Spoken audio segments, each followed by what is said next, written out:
it's supposed to first help us identify that kind of interplay of three chakras, and then begin to use that to make use of that treasure for the sake of answering, resolving all kinds of dilemmas, understanding ourselves, balancing ourselves, loving ourselves. That's it. Do you want to wake up feeling like you're stepping into who you're meant to be, into the best possible version of you? What if I told you that the key to your best life, health, and happiness are all around you? You just have to find what works for you. I'm Hope Pedraza, and I believe that there isn't just one way to live a healthy and meaningful life, and that all you need is a little inspiration to make changes that last from the inside out.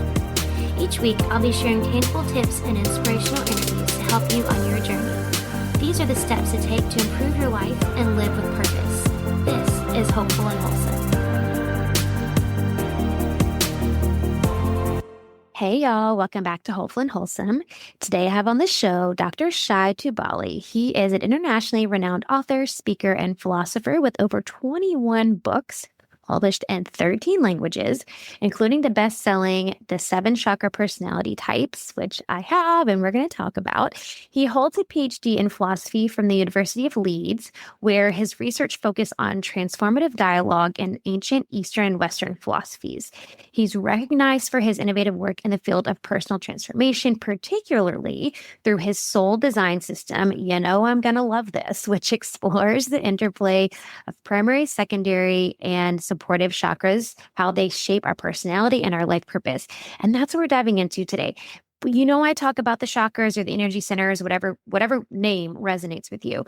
But I love Dr. Tubali's take on this because he has such a unique take on how this actually shapes you as a human, as a person, your personality, and your life purpose.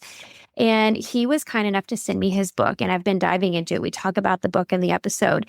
And it is such a fascinating take on how the chakras work, how they act as this blueprint for personal growth, for personal healing. It's just another really intentional tool for us to use to really help us discover life's purpose and meaning and how and the role that we're here to play. So much goodness in this episode. He's such a sweet soul. I love this conversation so much with him, and I highly recommend the book. He'll give you some other resources if you don't buy the whole book, but I highly recommend getting the book and diving into this yourself. But let's jump in. All right, y'all. I'm here with Dr. Shai, and I am so excited about this conversation. And as I mentioned to him before we started recording, obviously, if you're listening to this podcast, you know I love talking about the chakras, and we talk about the energy centers a lot, but this is a totally different perspective and a totally different take on the chakras. So thank you so much for joining us today. I'm really excited about this chat. I'm so happy to be with you today. Yes. Okay. So just as maybe a little refresher, and then for you to just kind of put your spin on this. Again, I know those who are listening are familiar with me talking about the chakras, but I want to hear it from you have a different perspective. So can you just give maybe a brief explanation on what the chakras are, but then how you look at them a little bit different? Yes, well, to start with simply what chakras are. Yes, so well, I would say that the chakras are an important, a crucial component of our energetic system, of what can be termed our subtle body, the body within the body. And the chakras are sort of main energy center or main energy confluence that reside just in the middle of this entire very complex and nerve-like system. And although it is primarily energetic, and as such, it has immense influence on our energy and life force and our physiology. Chakras also have enormous implications for our mental health and psychological development, and of course, spiritual transformation. Yeah. No, I love that explanation. And so your work is kind of this, and I have to show, if you're watching this on YouTube, this is his book. His work is about, Dr. Shai's work is about connecting this to your soul design. And we talk about design a lot on this too, because I'm huge into human design. So we talk about this, but this yours is a different perspective. And it's about your personality and tying in your personality and kind of your purpose into the chakras. So I'd love for you to kind of break that down a little bit, because I know in your book you talk about that there's like the identity and fulfillment part, and there's like the purpose part. And so looking at the chakras through that lens, how does this play into our personality and our purpose? Yeah, well, that's a great question, a great starting point. Well, first of all, imagine that we have each of us has, of course, this is the most widespread kind of count.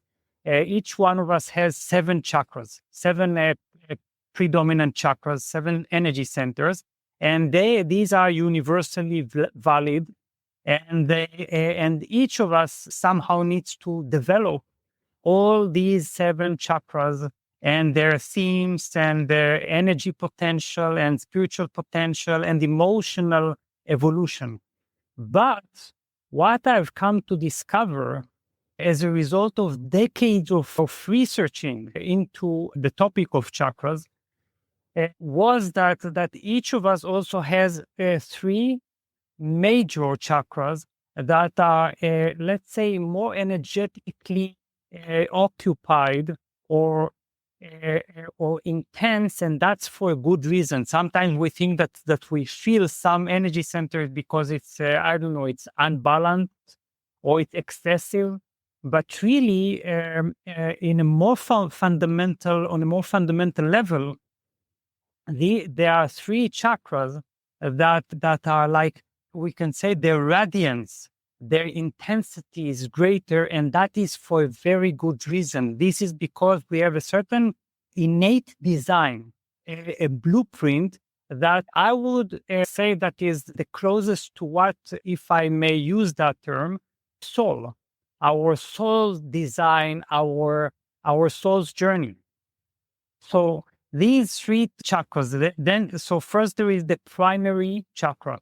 The primary chakra personality, is related to our essence. And as such, it is deeply connected to our deepest passions, what makes us feel most alive, what is truly our authentic self, and what we really need to pursue in this lifetime if we ever want to experience a sense of happiness in the sense of meaning in life. And then there is the secondary type. And the secondary type is all about how we can fulfill ourselves in the world. What is our ideal form of expression? It's in a sense, it's like our vehicle for expression in the world. And the two are sometimes harmoniously aligned, and sometimes they have this kind of inner quarrel. Maybe we'll talk about it. I have that. And then there is the supportive chakra type, which is all about what empowers me to do what I'm supposed to do in this lifetime. What is my deepest source of nourishment? That kind of energy that by tapping into it, I can feel nourished, empowered, enhanced to be able to embrace my challenges and my highest purpose. I love this so much. So assuming that, so these three chakras, these are going to differ for everyone. So how do we discover which of these three chakras are those like for us, for you? Yes, that's what I love about chakras, because about the chakra types, that unlike, let's say, numerology or astrology, where you just insert your numbers, your birth date, and so on and so forth, and then you immediately get a sort of produced answer depicting who you are or who you're supposed to be, right? And that is all. With chakra types, it's a very exciting, sometimes a challenging process of self-discovery. It needs to be a gradual process, because you need to dig your personality type beneath all the social layers and social adaptations, and how you shape your personality as a result of all sorts of defense mechanisms or ways of pleasing others. So what we need to do for that, first, and the book, by the way, contains the whole process. So it is completely self-contained. You don't need to look for some practitioner, instructor, or whatever. So first of all, there is a questionnaire, a quiz. And this 25 question quiz helps you, first of all, identify your primary chakra type, because that's the most important thing. If you discover your primary type, you found the crux, the center of gravity of your being, around which everything else revolves. It's like the sun of our of around which our planet revolves. Right. So that's the most important. For this, we need to begin to become attentive to our unique experience of life. What makes us feel truly alive? How we love most spending our time? How we come into contact with the world? Is it through our intellect, our observation, or is it through our emotional system, our heart, or is it through our feeling center, or through our body? And what do I do when I have a negative emotion? How do I embrace it, or face it, or perhaps suppress it? So that's the number one, the quiz. The quiz is fundamental. And then there is evaluating the presence of each of the personality types in percentage. So for that, I need to read, and that's a very enjoyable process, because it's not just about you. While reading, you think of your partner, your parent, your children, your friends, your colleagues, your bosses, and so it's very exciting, sometimes about even politicians. And you think, oh, that seems to be just like me, or not like me at all. Mm-hmm. I need to give a certain percentage evaluation. And sometimes we find one personality type which we identify as 100% ourselves. And that is really feeling at home. Mm-hmm. And sometimes people begin to cry because they feel so touched by this kind of self-recognition that gets them closer to that precious experience of self-love. Yeah. Because sometimes everyone tells us love yourself, but we don't know what exactly we're supposed to love. So it's when we get in touch with that most vulnerable, most beautiful, essential soul passion that we have inside us. So these are the two primary techniques. And then there are writing practices that help us identify our, what I call primal narrative. Primal narrative is a very exciting notion. It's all about discovering what my main friction with life is. Mm. Because each of us has a certain narrative we choose to tell about our life, about our experiences, what we prefer to remember. And that is actually an important key to discovering your primary type. So these are just examples. Of course, the book itself is full of practices, because that's what it's all about. It's supposed to first help us identify that kind of interplay of three chakras, and then begin to use that to make use of that treasure for the sake of answering, resolving all kinds of dilemmas, understanding ourselves, balancing ourselves, loving ourselves. That's it. I love it. And I love what you said. You said it so beautifully, that like using this as a tool for self-love. And, I have to say, when I found human design, and I've talked about this on the show before, that was how I felt when I discovered human design. You feel so validated. It's like, this is me, and I understand myself in this totally different level, in this totally different way. And I think, like you said, I think we have a hard time with that word self-love, and it sounds a little like fluffy and whatever, kind of like, it's a little overused these days. Talk about self-care and self-love. But I also think it's because we don't really understand what that means. And you said it so beautifully. When you understand yourself at this deep, like spiritual level, like that's where the true self-love comes from. And because I think when you see yourself in this way, there's just a level of, and I'm saying this from experience, of compassion for yourself and understanding.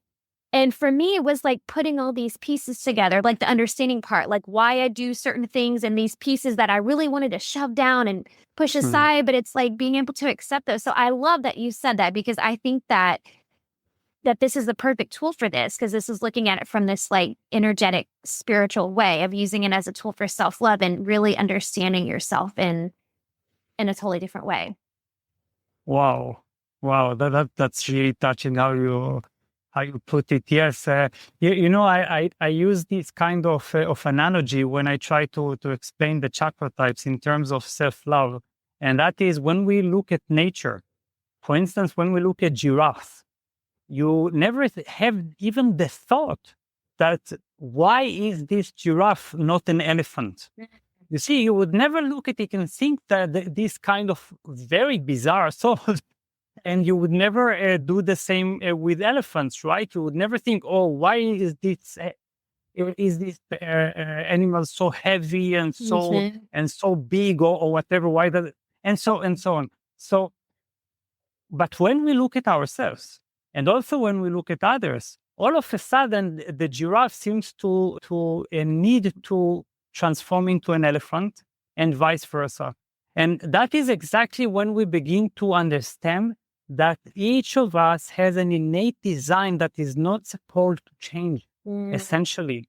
And sometimes we begin to think of our limitations and over-focus on our limitations. I'm not like this, or I'm not like other people, I'm not enough. And that is only because we don't understand the beauty of that kind of pattern, including its so-called limitations. The limitations are not disadvantages. Actually, they point at the gifts, the unique gifts that we naturally have. So when we begin to embrace that kind of perspective, first of all, we learn to experience not only self-love, but what I call quiet confidence. And quiet confidence is a state in which you no longer need to defend yourself. You don't need to tell others, this is who I am, you have to accept me. You don't have to scream to be recognized because you recognize yourself. Oh, that's what I am. That's me. And these are my gifts. And actually, I encourage people, readers in the book, to create a strength list, comprising all the different gifts that appear in their their 3 chakra types. And when you create that kind of list, you're amazed, because that's such a long list, and you've never been even aware of how abundant your being is. So, and that is also something that we need, that kind of acknowledgement we need to turn toward others around us, because as soon as we learn to be who we are, rather than being told who we should be, either by ourselves or by others, we also begin to cultivate that kind of precious compassion. We learn to look at this person and think, this is a giraffe, or this is an elephant, or this is a butterfly, or this is a flower, and this is exactly how it's meant to be.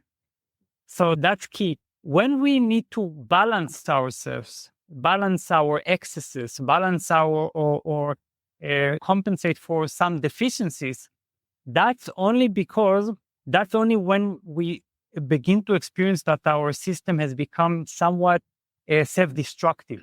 When it has this kind of overflowing nature that begins to become self-destructive or destructive toward others, toward relationships, that is something that we need to balance. But other than that, we're perfect as we are, our limitations included. Yes, I love that. I mean, you said it so perfect. And I think that's where tools, like this, and there's others, whatever works for you, but I think that's where, when you can look at yourself from this spiritual perspective, it is. I love what you said about the quiet confidence. I think that's so perfect. It's like, just like, this is me. Like, you don't have to not have to defend yourself. And I think all of us want that, to not have to defend our values and our opinions and our, who we are, all of that. I think all of us want that. But I think that it definitely takes a deep sense of self-awareness, and that, just that introspective perspective of life, to be able to have that quiet confidence like you're talking about. Because the other thing that which leads me to my next question, the other thing I wanted to ask you, and you mentioned this kind of at the beginning, but you were saying that the primary and the secondary sometimes can have this conflict, the chakra and the secondary. So can you tell us, like, how that would show up in the body? Like, what's happening when those things are at odds, and then how do we reconcile that? Yes, that's a very important point. Well, that kind of, first of all, I think one of the gifts of this system is that we learn to trace back our inner conflicts, our inner voices. When we have different voices pulling in different directions, we begin to trace these back to our different chakra types. Because and the greatest quarrel is taking place between our primary type and our secondary type. And that is where we need to learn to be very, very attentive, because this actually holds a great key. Let me give you an example. I have in my own constellation, I have as my primary type, the third eye. Now, the third eye is all about research, philosophy. You are happy to be alone in a room with books and your thoughts for a whole week. You would not even notice that you've been alone, or that you've forgotten to eat or whatever. you just don't care, because you're just so satisfied with your learning and exploration and how much you can learn. But then my secondary type, that's where it begins to become both harmonious or complementary, but also conflicted, in my throat chakra type. Now, the throat chakra type is very extroverted. It's all about charismatic influence. It's all about sharing, manifesting, dream pursuing, vision, and educating others. Now, the very intriguing point is that if I pursue the throat chakra type and I fall into its set of values rather than my primary type, I would feel actually quite dissatisfied after some time. You see, I would be able to express myself in the world. Perhaps I would become, I don't know, world famous. But strangely, unlike other people say, that kind of fame would lead me to frustration. So unless I remind myself to return to that kind of pursuit, to this kind of soul nourishment, I would not be happy or would not be in touch with my meaning. So this is where we begin to answer our own dilemmas. You see, whenever we feel that we're unhappy, we can trace that kind of unhappiness to not being settled in our primary chakra type, and sometimes to not being aligned with our fulfillment secondary type, because that is also crucial. And sometimes because we simply haven't nourished ourselves by tapping into our supportive type. If you see, some people have as their supportive type, for instance, the crown chakra type. And that implies that if they want to nourish themselves, the only way they can do that is through spiritual retreat, silence, meditation, and connection with the divine. So if they don't do that for enough time, they would begin to feel depleted, burn out. They would experience burnout. That is a very essential way in which I begin to ask myself, why am I unhappy? Why is it that I feel out of touch with my essence? I may even be involved with the greatest projects and please everyone around me, and still that kind of hole inside my chest, like, no, that's still not happiness. Something's That's missing. still not meaning yet. Mm-hmm. Yeah. Yeah. I love that example because I think it also, I have conversations like this with my clients all the time. We're talking about their human design, but I think like your example illustrates so well how you have to take care of you first. Cause it's like, if you're doing all this like outward stuff, like through your throat chakra, if I'm only putting out, but I'm not starting with this and going in first, then you're depleted. So I know a lot of times, especially for women who are listening to the show, it's, we're all about like, give to everybody else first and sacrifice ourselves. And I got to do everything for everybody else. But I think your example was so perfect where and I know it gets cliche with the whole, like, put your oxygen mask on first. But I think this is a perfect example of that, of if I'm only putting out and I'm not pouring in first, then, and that, because that does create tension. And I've worked with so many women who are experiencing burnout, exactly like you're talking about, because they're now, granted, I don't know because I haven't had them do this quiz, but I feel like this is a good resource I can give my clients now. But it's just that inner conflict of, well, I haven't, whatever it is that it needs to fulfill me, I'm not doing that first. Yes. That's where I'm beginning to hear the whisper of my soul telling me what it means to pursue my truest passion, because that's the key term. There are passions. Passions are those inclinations that are ingrained in us, that when we follow them, these are the moments in our lives that we would remember as the happiest and the most meaningful. You see, let me give you an example, the heart chakra type. For the heart chakra type, and I think perhaps some of our listeners belong to that kind of lovely category. So the heart chakra type would think of the most important, most meaningful moments in life as related to something to do with relationships, intimacy, experiences of oneness, perhaps even with nature or the divine, or with other people. But they would always feel that kind of longing for the sense of completeness and wholeness through some sense of profound intimacy. But, and this perhaps relates to what you just said before, the heart chakra type is also highly dependent. You see that because each type has a certain overflowing tendency. We become too much of ourselves, and then we begin to experience certain excesses, certain imbalances. So the heart chakra type has this kind of tendency of never being fully one with itself, because it's so focused on the other, especially the other half, and their mind is heavily occupied with relationships. They always think about people, how to satisfy them, how to sacrifice themselves even more to make other people happy, because they really are invested in other people's happiness.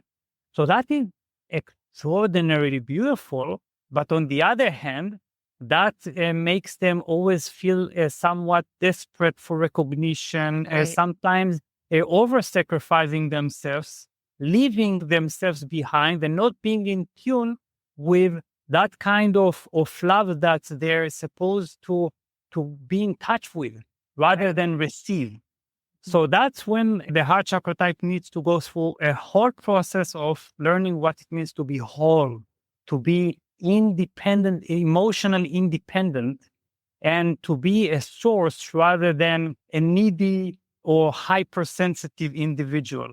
So this is exactly where we learn to begin to listen to ourselves and to enjoy that beautiful part of being a heart chakra type, for instance, which are always lovely personalities, really comfortable to be with, very nourishing, but also to avoid those troubling excesses. Right. Yeah. No, that makes sense. I mean, it's just like everything else, right? And when you're looking at the chakras, there is such a thing as like too much energy, right? Like too much from that. So that makes total sense, having kind of that like shadow side of what's going on in that chakra. So as we start to wrap up here, because I could talk about this all day. As we start to wrap up here, I guess one last question of how we can Yes. really, I mean, you've given a lot of really great examples of how we can implement Mhm. this, but in terms of like using this as a tool for emotional healing, like what can you give our listeners just in terms of how to really implement this and embody this in lives and help with emotional healing and in growing and evolving as a human? Well, when we learn to identify our primary chakra type, and again, that is quite easily done through just the quiz. We can actually attach the link perhaps below the interview because Perfect. that's online available. So that's easily achievable. So we also tap into our specific kind of shadow work. Shadow work means that kind of fear or something that we try to hide away, or our special kind of concealment that is unavoidable in terms of our primary type. So each primary type has their shadow work. But what is very important to understand is that by pinpointing your shadow work, your specific one, you finally discover the roots of your tree of suffering or confusion or conflict with life and with yourself. And so instead of what people always do is that they keep working on many different branches of that tree, trying to cut off this branch or that branch and to take care of the top of the tree instead of just working on one life theme. So when we understand that we have only one major life theme to tend to cultivate, to work on, to transform, that is so incredibly helpful in terms of energy preserving way of life, Hmm. Yeah. and also a much more focused therapy, self Hmm. therapy. Yeah, focusing on that. That's very true. I love how you put that. That's very true. That makes total sense. So, but aside from taking the quiz, obviously that's the first step is taking the quiz to determine these. What would be like the next 2 to 3 steps for people in really like learning this and being able to implement it? Well, in terms of the system, that's, I think the book is more than enough. It gives you work for for years to come. Aside from that, there is also a course that I'm teaching. That's a professional training, especially for therapists and coaches. That is titled Chakra Informed Therapy and Coaching. So as you can find on my website, shaitubali.com. So that's a very comprehensive kind of process, because it's important to understand that the chakra personality types are just one method among many others that I've developed along the way related to chakras, because I'm like you, so in love with the chakras and with their developmental potential. Yes, yes. That's so good. I love it. And of course, go get the book. And like I just said, there's work for years to come just in the book. So I think that's great. And I can't wait to see what else you come out with because again, I mean, I could study this stuff and learn about it all day. So I'm excited to see what else you come up with. And of course, I'll have links to all that in the show notes. I'll put the link to his website and the quiz and where to get the book and all those things. The last question I want to ask you that I like to ask everyone to Hmm. finish. What do you think is the most important thing you can do to live with purpose? To live with purpose. Well, I would say that it is to find my unique kind of happiness, not based on all kinds of best-selling self-help books that prescribe one happiness for everyone, but really getting in touch with what makes me feel nourished and satisfied, regardless of social expectations or social definitions of what happiness is. Because very often we define purpose in very limited ways. I think that in our society, you need to become an influencer, a success. You have to become world renowned in something, or you need to be very rich, or you need to have lasting relationships, or all that, or family. And actually, happiness and purpose, they are very individual. And sometimes they're found in very unexpected ways and forms. So accept that your type of happiness may be something that satisfies your soul, but has nothing to do with social values. Be a rebel. I love that. I love that. That was such a great answer. And I think I think that's something really profound for people to contemplate. It's funny you said that because I had a conversation with a mentor of mine last week in this kind of group call that we had, talking about that, how so often we think that our purpose has to be about everybody else, but that's not necessarily true for everybody. And I think if we can accept that, if we have a quote unquote like selfish purpose, right, that's still benefiting the collective because you're playing the piece of the puzzle that you're designed to play. So it's going to benefit the collective, whether it's about everybody else or about you. So I love that you said that. Exactly. Like even the smallest flower, the flower that nobody notices has a function and significance in the greater design. That is what we need to understand. We don't need to be a giant tree. Yes. Yes. Noticeable by everyone. Yes. I love that. This was such a great conversation, Dr. Shai. Thank you for all of your research and that you're putting into this, the books and everything. This is so insightful. And I know that people are there's so much opportunity for growth to people and just starting to implement this. So thank you. And thanks for spending your time with us today. Thank you so much. It's been incredible to meet you and have this dialogue. Thank you. Thank you. Thanks for listening to Hopeful and Wholesome, y'all.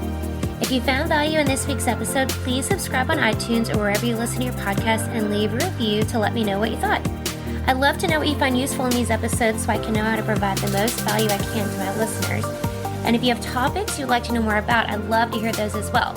So shoot me a message on Instagram, Facebook, or LinkedIn. It's @TheHopePedraza, or you can visit my website, hopefulandwholesome.com. Thanks, y'all.